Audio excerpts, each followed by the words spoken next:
इसी साल 30 और 31 अगस्त को डीएनए में हम आपको दिल्ली से करीब 65 किलोमीटर दूर एक जहरीले सफर पर लेकर गए थे। हमने इस यात्रा को कैंसर यात्रा का नाम दिया था। ग्राउंड जीरो से हमारी रिपोर्टिंग के दौरान हमने आपको ये जानकारी भी दी थी कि कैसे पश्चिमी उत्तर प्रदेश के 6 जिलों में बसे करीब 154 गांवों में कैंसर तेजी से फैल चुका है और इसकी वजह है कारखानों से निकलने वाला वो जानलेवा इंडस्ट्रियल वेस्ट जो कृष्णा, काली और हिंडन नदी में लगातार मिल रहा है। तब मैंने आपसे अपील की थी कि इस खबर को सिर्फ पश्चिमी उत्तर प्रदेश के 6 जिलों तक सीमित रखने की भूल ना करें, क्योंकि देश की राजधानी दिल्ली से सिर्फ 65 किलोमीटर दूर फैला जहर धीरे धीरे आपके घर के किचन में प्रवेश कर चुका है और आप हर रोज उस जहरीले पानी से सींचे गए अनाज, फल और सब्जियों का सेवन कर रहे हैं। ये एक गंभीर स्थिति है जिसके बारे में आपको और आपके पूरे परिवार को जानकारी होनी चाहिए। अगस्त में जब हमने कैंसर यात्रा का पहला भाग आपको दिखाया था, तब पूरे देश के लोगों ने इस खबर को बहुत गंभीरता के साथ देखा था। तब हमारे बहुत सारे दर्शकों ने अलग अलग माध्यमों से हमसे बहुत सारे सवाल किए थे।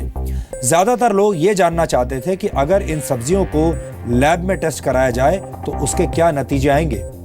हमसे दर्शकों ने यह सवाल भी किया था कि अगर ये सब्जियां ना खाई जाएं तो फिर क्या खाएं? कैसे पता करें कि जो सब्जियां हमारी थाली में हैं कि वो सुरक्षित हैं या नहीं? इन सवालों को आधार बनाकर हमने बाकायदा पश्चिमी उत्तर प्रदेश के कुछ जिलों की मॉनिटरिंग की और पिछले 4 महीनों में हमने वहां काफी फील्ड वर्क किया और इससे जो नतीजे सामने आए वो आज हम आपके साथ शेयर करना चाहते हैं। ये कैंसर यात्रा का पार्ट 2 है जो आपको कैंसर वाली सब्जियों से बचाएगा। आज हम आपको बताएंगे कि आपकी किचन वाली थाली कैसे कैंसर वाली थाली बन जाती है। सबसे पहले हम लैब टेस्ट के जरिए ये पता लगाने की कोशिश करेंगे कि हिंडन, काली और कृष्णा नदियों के किनारे उगाई जा रही सब्जियों में जहर है या नहीं, और अगर है तो कितनी मात्रा में है। और इसके लिए हमने इन नदियों के किनारे उगाई जाने वाली 8 अलग अलग सब्जियों के सैंपल लिए। ये सब्जियां थी हरी मिर्च, मूली, लौकी, मेथी, पालक, लाल पालक, तोरई और सरसों। हमने इन सभी सब्जियों के सैंपल्स की जांच एक लैब में करवाई। इन सब्जियों में से 3 सब्जियां जहरीली पाई गई और ये सब्जियां थी मूली, पालक और मेथी। इन सब्जियों में कीटनाशक और हेवी मेटल्स की मात्रा खतरनाक स्तर तक थी। हालांकि बाकी के 5 samples food safety and standards regulations द्वारा तय की गई मात्रा पर खरे उतरे। लेकिन यहां इस बात पर ध्यान देना चाहिए कि सब्जियों में मौजूद ये हानिकारक तत्व एक बार खाने पर ही कैंसर जैसी बीमारियां नहीं देते, बल्कि कई वर्षों तक इन जहरीली सब्जियों का सेवन करने से कैंसर सहित कई गंभीर बीमारियां हो सकती हैं। यानी अगर आप कुछ दिन इन्हें खाएंगे तो आपकी सेहत को उतना नुकसान नहीं होगा, लेकिन अगर वर्षों तक आप इन्हीं सब्जियों को खाते चले गए तो आपको कैंसर हो सकता है। अपने स्पेशल डीएनए टेस्ट में हम आपको आज ये भी बताएंगे कि कैसे आप इन जहरीली सब्जियों को अपनी थाली से दूर रख सकते हैं। इसके लिए हम आपको किसान क्लब और किचन गार्डन के बारे में बताएंगे और ये दोनों ही आपको साफ सुथरी और स्वास्थ्यवर्धक सब्जियां दे सकते हैं। ये आपके लिए एक उपयोगी खबर है और हमने ये रिपोर्टिंग भले ही पश्चिमी उत्तर प्रदेश में की है, लेकिन ये समस्या पूरे देश की है। पानी में फैला धीमा जहर धीरे धीरे आपके घर के किचन में प्रवेश कर चुका है और आप हर रोज उस जहरीले पानी से सींचे गए अनाज, फल और सब्जियों का सेवन कर रहे हैं। इसलिए हमें लगता है कि देश के किसी भी इलाके में रहने वाले लोग इस विश्लेषण के दायरे में आते हैं। यहाँ एक बात और कहना चाहता हूँ और वो ये कि हमारे देश में खबरों का लाइफ स्पैन यानी जीवन काल बहुत छोटा माना जाता है। हमारे यहाँ एक बार खबर दिखाए जाने के बाद उसे भूल जाने की परंपरा है, लेकिन हम इस परंपरा को तोड़ने की कोशिश कर रहे हैं। जी न्यूज पर हम कोई बड़ी सीरीज करने के बाद उसे सिर्फ अपनी न्यूज लाइब्रेरी का हिस्सा बनाकर नहीं छोड़ देते, बल्कि उसका फॉलोअप भी करते हैं और जनता के सभी सवालों का जवाब देने की कोशिश करते हैं। कैंसर यात्रा का पार्ट 2 एक ऐसी ही कोशिश है और ये रिपोर्ट आज आपको और जागरूक बनाएगी।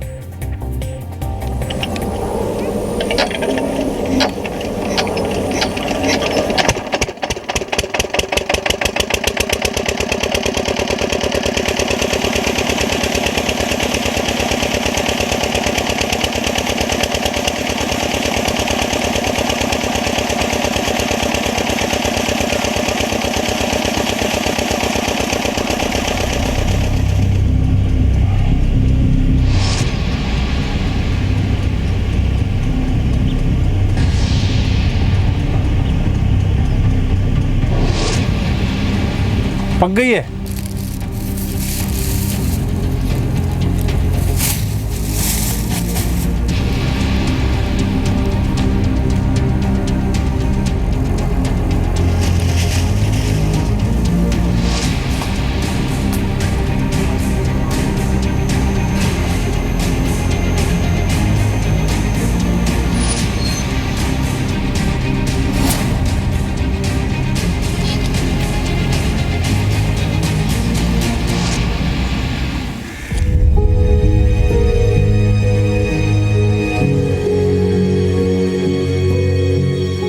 कैंसर का ऑपरेशन कराया।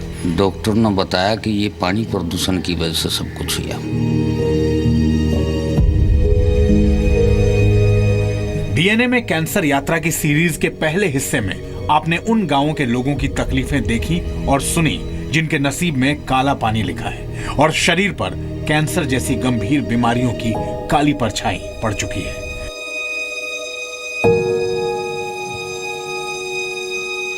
कैंसर यात्रा सीरीज के दूसरे एपिसोड में हमने आपको दिखाया था कि कैसे जो नदियां पश्चिम उत्तर प्रदेश के करीब 6 जिलों में जहर की धाराओं में बदल गई हैं, वो 65 किलोमीटर दूर दिल्ली के एनसीआर के लोगों के लिए खतरा बन चुकी हैं, क्योंकि इन्हीं नदियों के किनारे उगाई गई सब्जियां दिल्ली एनसीआर के लोगों की रसोई का हिस्सा बन जाती हैं।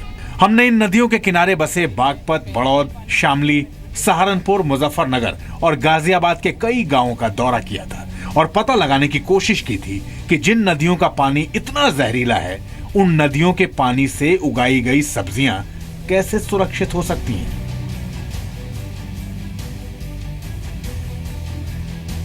खतरा और बढ़ता जा रहा है जैसे जैसे बड़ा होता जा रहा है। अभी तो ये 80-90% डाइल्यूट है। जो आप इसकी हालत देख रहे हैं, इससे करीब मतलब 80-90 गुना गंदा पानी इसमें गर्मियों में चलता है। अब आपको ये बताने की जरूरत नहीं है कि ये फसल और अनाज किन खेतों से कटकर किन मंडियों से होती हुई आपके किचन तक पहुंचती है और फिर आपके पेट में भोजन का प्रवेश होता है, जो किसी जहर से कम नहीं है। इसमें हैवी मेटल्स मिट्टी में जमा होने के कारण पौधों में, सब्जियों में ये हैवी मेटल्स डिपॉजिट हो जाते हैं और जब इंसान इसको खाता है तो उसके शरीर में हैवी मेटल्स अपनी अपनी जगह लेके बैठ जाते हैं, जैसे लिवर में, ब्लड सेल्स में, हड्डियों में। बहुत तरीके की बीमारियां हो सकती हैं। जैसे महिलाएं अगर खा रही हों तो उनके पेट में पल रहे बच्चे को बर्थ डिफेक्ट, होंठ कटे हुए, टेढ़े पाँव, मसल की प्रॉब्लम ये हो सकती है।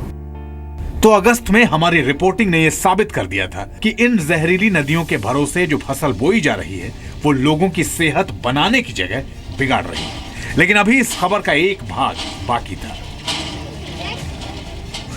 हमने तय किया कि यहां से कुछ सब्जियों के सैंपल्स लिए जाएं और लैब में उनकी जांच कराई जाए। इसलिए एक बार फिर हम पहुंच गए उन्हीं खेतों में सब्जियों के सैंपल उठाने के लिए। हिंडन की कैंसर यात्रा सीरीज में हमने तमाम तस्वीरें आपको दिखाई और वो पूरी सीरीज देखने के बाद आप तमाम दर्शक, कई लोगों ने ये बात कही कि आपने समस्याएं बताई, आपने ये बताया कि किस तरीके से हिंडन के किनारे जो सब्जियां उगाई जाती हैं वो कितनी जहरीली हैं आपके लिए। लेकिन साथ साथ तमाम दर्शकों ने ये भी लिखा जिसमें तमाम सवाल ट्विटर पे आए, फेसबुक पे आए कि आप इसका कुछ रास्ता तो बताइए, उपाय तो बताइए। हिंडन के किनारे जहाँ जहाँ भी हम इस सीरीज़ में गए थे, जिन खेतों तक हम पहुँचे थे, कोशिश करेंगे कि उन तमाम खेतों में जो फसलें उस वक्त खड़ी थी, चाहे वो सब्जियाँ हों चाहे फसल हों, उनको हम उनके सैंपल्स वहाँ से उठाएँ और उनको टेस्ट लैब तक लेके। इसके बाद हम दिल्ली से सटे गाजियाबाद के राजनगर एक्सटेंशन के उन खेतों तक पहुंचे जहां की रिपोर्ट हमने अपनी पहली सीरीज में आपको दिखाई थी। मूली आप देख रहे हैं, ये मूली सीधे तौर पे अगर हम जड़ की बात करें तो जिस तरीके से ये ज़मीन में गड़ी होती है और जिस तरीके से सिंचाई इस मूली की होती है, तो कहा यह जाता है कि इन खेतों में जो पानी पहुंचता है, इसको ये मूली सीधा उस पानी को अपने अंदर खींचता है। इसलिए अब ये मूली भी हमने ले ली है टेस्ट के लिए और इसको भी हम लेके पहुंचेंगे टेस्ट लैब तक। आपको यहां एक बार फिर बता दें कि हिंडन की पानी की धार से खेतों में खड़ी फसल की सिंचाई आज भी यहां चल रही है।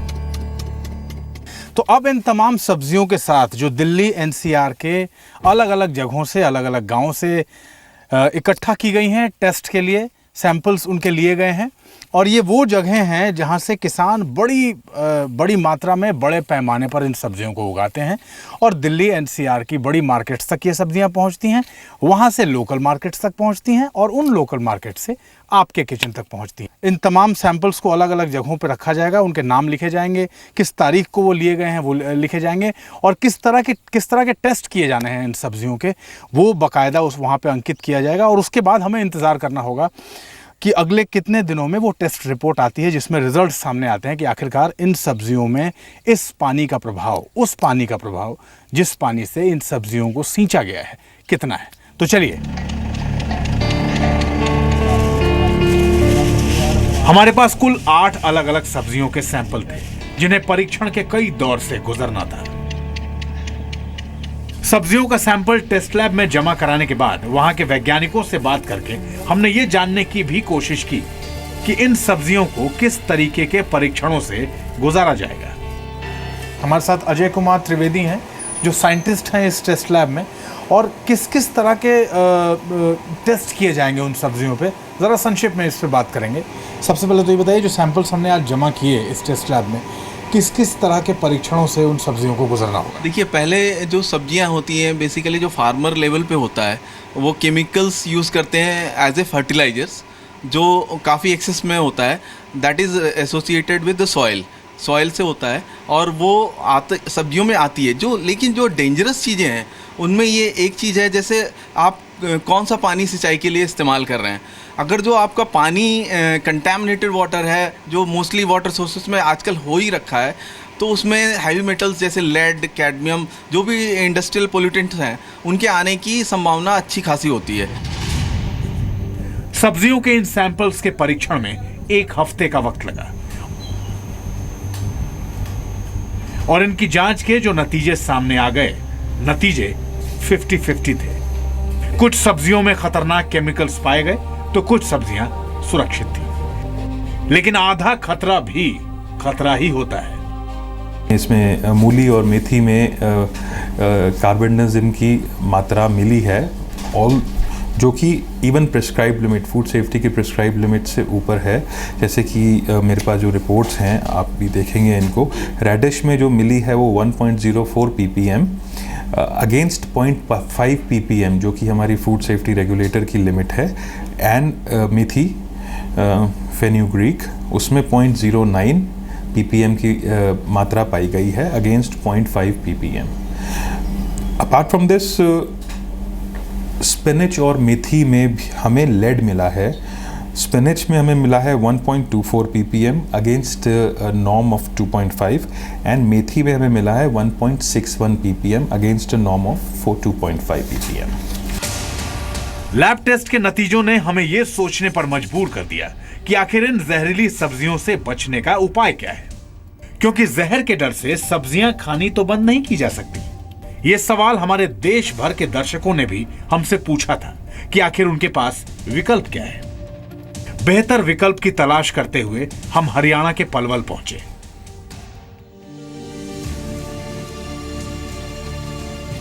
जहां किसान क्लब के रूप में दिल्ली एनसीआर के साथ साथ देश के लोगों को साफ सुथरी सब्जियों और अनाज वाला सुरक्षा कवच मिल रहा है। एक किसान क्लब, प्रगतिशील किसान क्लब, हरियाणा के पलवल में किसानों का एक पूरा ग्रुप है। हमारी मिट्टी में किसी तरह के जहरीले रसायन नहीं है, खासकर जहाँ सब्जी की खेती होती है। हमारी सब्जियों के स्वाद में और गुणवत्ता में बहुत फ़र्क है, इसलिए हम इसमें भी और सुधार करना चाहते हैं कि हम ऐसी जगहों पर बिल्कुल ऑर्गेनिक खेती करेंगे। किसान क्लब उत्तर प्रदेश, हरियाणा और राजस्थान के किसानों का एक समूह है जो अनाज, सब्जियों को सीधे ग्राहकों तक पहुंचाने का काम कर रहा है। इससे 2 फायदे होते हैं। एक तो ये कि इन किसानों द्वारा उगाई जाने वाली सब्जियों और अनाज पर आप विश्वास कर सकते हैं, और दूसरा, बिचौलियों और आढ़तियों के बीच में न आने से दाम भी काबू में रहते हैं। दिक्कत क्या है? मंडी में इसकी असली कीमत नहीं मिल पाती, क्या कुछ होता है? बीच के लोग पैसा खा जाते हैं, क्या कुछ होता है? देखिए, हमारी एक टोरी तो हम बेच के आए अभी धान की, उसका हमें 1300 का रेट मिला है। अब दूसरी हम तैयार कर रहे हैं। अब इसके लिए 2 दिन वहाँ मंडी में रहना पड़ेगा। जब हमारी कोई धान की सुनवाई होगी उसके बाद भेजेगा, तो 1 महीने बाद हमारे इस धान का दूना रेट वो बेच देंगे। ग्रोसरी का सामान बेचने वाली बड़ी बड़ी ऑनलाइन कंपनियों के ब्रांड एम्बेसडर बड़े बड़े अभिनेता हैं, लेकिन इन किसानों का सवाल है कि इनकी मेहनत की कमाई का एक बड़ा हिस्सा अभिनेताओं की जेब में क्यों जाता है। जिस तरह ये फूड प्रोसेसिंग कंपनियां हैं, पिज़्ज़ा वाले अपना पिज़्ज़ा तैयार करके होम डिलीवरी कर रहे हैं, बिस्कुट वाले बनाने वाले बिस्कुट बना के होम डिलीवरी कर रहे हैं, इसी तरह किसान दूध का, सब्जी का, आलू का, फलों का सीधा उपभोक्ता के संपर्क में नहीं आ पाएगा, तब तक सही मुनाफा इसको नहीं मिल पाएगा। किसान क्लब के बाद हम किचन गार्डन कॉन्सेप्ट की पड़ताल करने पहुंचे। हो सकता है आप में से बहुत सारे लोगों ने किचन गार्डन के बारे में सुना होगा और कुछ लोग इसका इस्तेमाल भी कर रहे होंगे।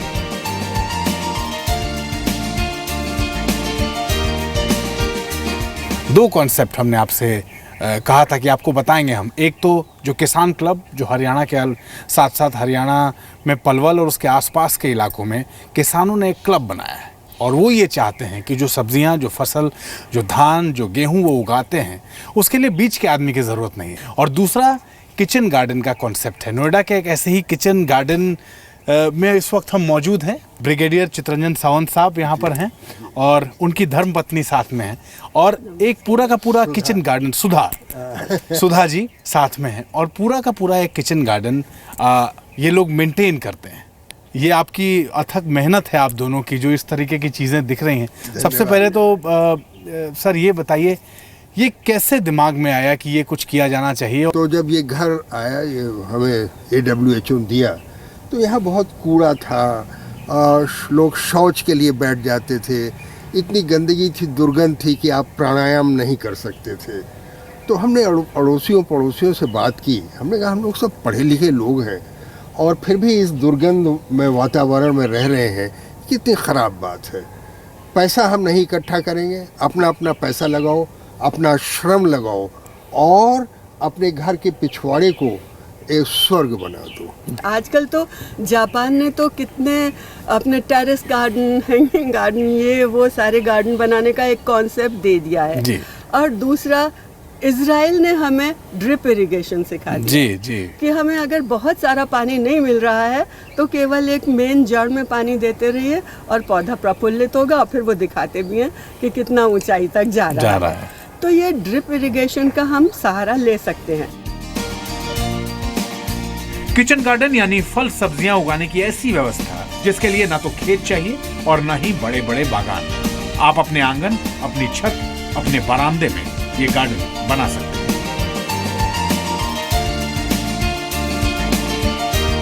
श्यामा जी इस वक्त हमारे साथ हैं। श्यामा बलवीर जी इस वक्त हमारे साथ हैं। दिल्ली के वसंत विहार में रहती हैं। मैं तो इस आपके गार्डन को देख के मुझे ये लग रहा है कि आपने जितनी चीज़ें गिनवाई मुझे कि आप ये उगाती हैं, आप ये भी उगाती हैं, आप फ्रूट्स भी उगाती हैं, आप उसमें फल फूल भी हैं, उसमें सब्जियां भी हैं, कि हमें कोई गारंटी नहीं है कि क्या चीज़ हमें मिल रही है बाज़ार से और उसको किस तरह से प्रोसेस किया गया है, क्या कैसे उन्होंने उगाया कैसे है। तो हम शुरुआत पे ही चल के देखते हैं कि उगाने में ही सारा इसका जो भी मैं क्या कहूँ कि पौष्टिकता उसी पे निर्भर है। किस तरह की खुराक दी आपने, किस तरह का मिट्टी है, अगर पानी बहुत ज़रूरी है, किस तरह का पानी आपने दिया है। अगर यदि ये सबसे पहले ही शुद्ध हो तो पौधा भी बढ़िया रहेगा ही। किचन गार्डन से फल और सब्जियों की आपकी सभी जरूरतें तो पूरी नहीं हो पाएंगी, लेकिन ये एक अच्छी शुरुआत मानी जा सकती है। जरूरत सिर्फ थोड़ा वक्त निकालने की है, जरूरत सिर्फ थोड़ा कंस्ट्रक्टिव सोचने की है, जरूरत ट्विटर और फेसबुक से थोड़ा वक्त निकाल के इस तरह की चीज़ों को नई दिशा पर आगे ले जाने की है।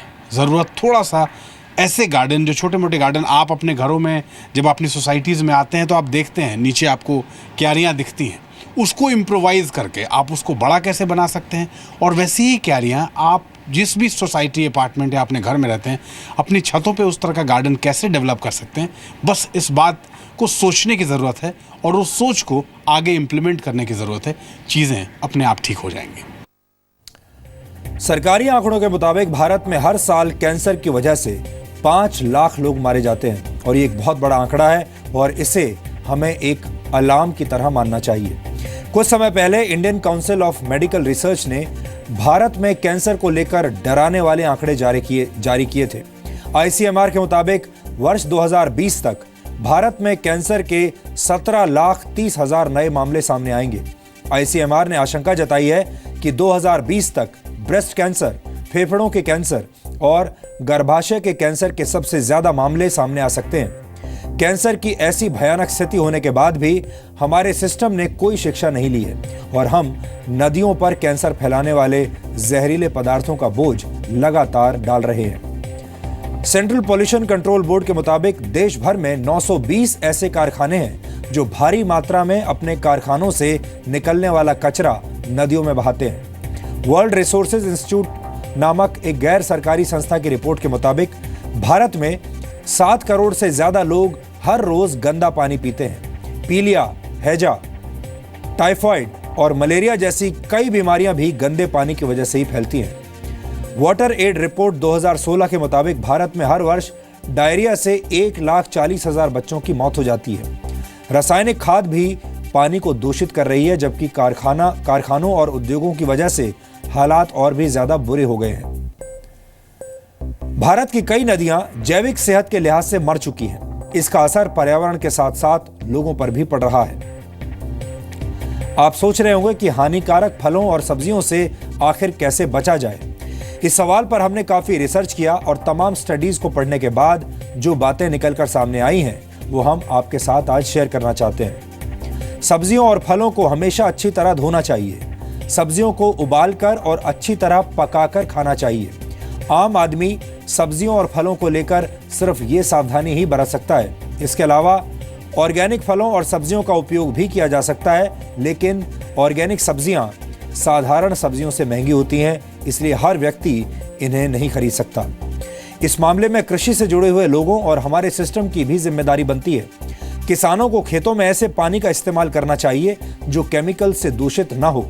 ऐसा करके वो सैकड़ों और हजारों लोगों की जिंदगी बचा सकते हैं। इसके लिए जागरूकता की जरूरत पड़ेगी। हालांकि ये काम सिर्फ किसान नहीं कर सकता, सरकार को भी ये सुनिश्चित करना चाहिए कि किसानों तक साफ पानी ही पहुंचे।